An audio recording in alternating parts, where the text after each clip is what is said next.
একটি ব্র্যান্ড পিসি আজকে সেটআপ দিব। আপনারা আমার সাথে থাকবেন। আমি কিভাবে সেটআপ দিব অবশ্যই স্টেপ বাই স্টেপ আপনাদের দেখাবো। এখানে একটি আমি আনবক্সিং করতেছি। এটি একটি ব্র্যান্ড পিসি। আমি টোটাল আজকে ৭ টা পিসি সেটআপ দিব। আমি দেখতে পাচ্ছেন কভারটি আনবক্সিং করে নিয়েছি। তারপর এই পলিটা খুলে নিলাম।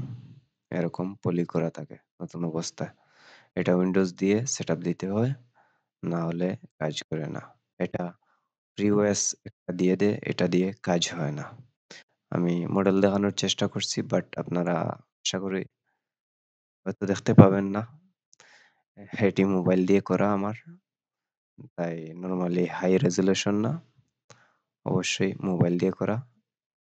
তার জন্য আমি একটু, একটু করে দেখানোর চেষ্টা করছি। ভবিষ্যতে আরো ভালো ক্যামেরা দিয়ে করার চেষ্টা করব। আপনাদের সহযোগিতা অত্যন্ত জরুরি।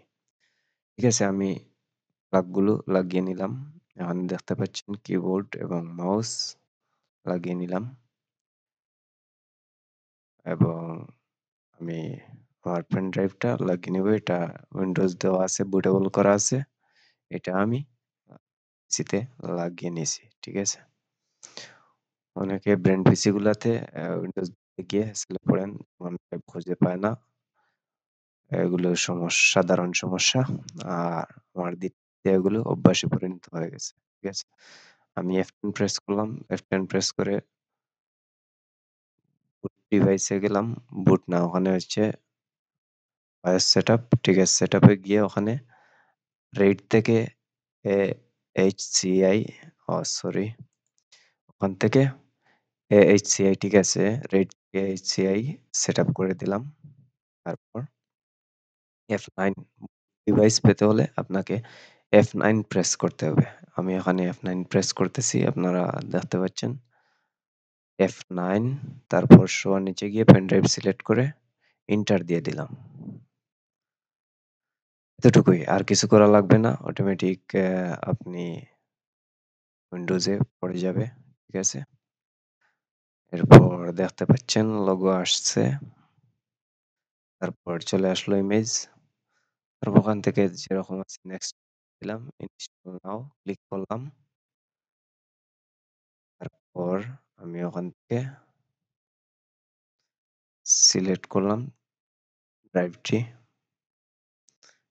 সিলেক্ট করে তারপর নেক্সট এ দিয়ে দিলাম।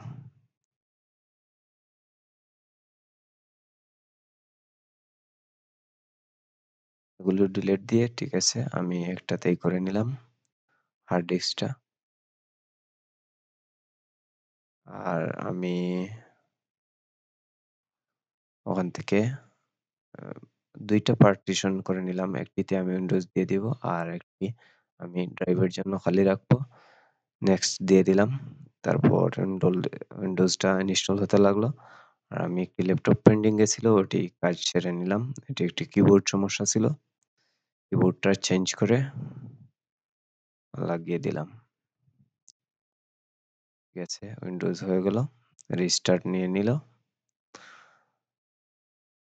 তারপর ওখান থেকে রিজন সিলেক্ট করলাম। দেশ এখানে আমার বাংলাদেশ সিলেক্ট করলাম। ওর উপর থেকে বাংলাদেশ সিলেক্ট করে নিব অবশ্যই। তারপর এটা ইউএস যেরকম আছে সেরকম নেক্সট। তারপর স্কিপ করে দিলাম keyboard layout. I don't have internet limited সেটআপে দিয়ে তারপর একটি ইউজার নেম অ্যাডমিনিস্ট্রেটর নেম দিয়ে দিলাম। এইচপি দিয়ে দিলাম। এইচপির ব্র্যান্ড যেহেতু অ্যাডমিনিস্ট্রেটর নেম এইচপি দিয়ে দিলাম। তারপর নেক্সট, নেক্সট, এন্টার মেরে নেক্সট, নেক্সট করে দিলাম। সময় লাগবে। মেইন ডিসপ্লে চলে আসবে অবশ্যই। মেইন ডিসপ্লে চলে আসলো। উইন্ডোজ হয়ে গেল। আপনারা দেখতে পাচ্ছেন অবশ্যই খুব সহজেই হয়ে গেছে। কোনো ঝামেলা লাগে নাই। আর যারা নিয়ত এরকম ভিডিও পেতে চান অবশ্যই আমার চ্যানেলটি সাবস্ক্রাইব করবেন এবং নোটিফিকেশন চালু করে রাখবেন যাতে প্রতিটি ভিডিও আমার পেয়ে যান। ঠিক আছে? ভিডিওটি দেখার জন্য আপনাদেরকে অসংখ্য ধন্যবাদ। কোনো কিছু জানতে হলে আমাকে অবশ্যই কমেন্ট করবেন। আমি রিপ্লাই দেওয়ার চেষ্টা করব। আপনারা দেখতে পাচ্ছেন এই পিসিটি হচ্ছে Core i3 12 জেনারেশন।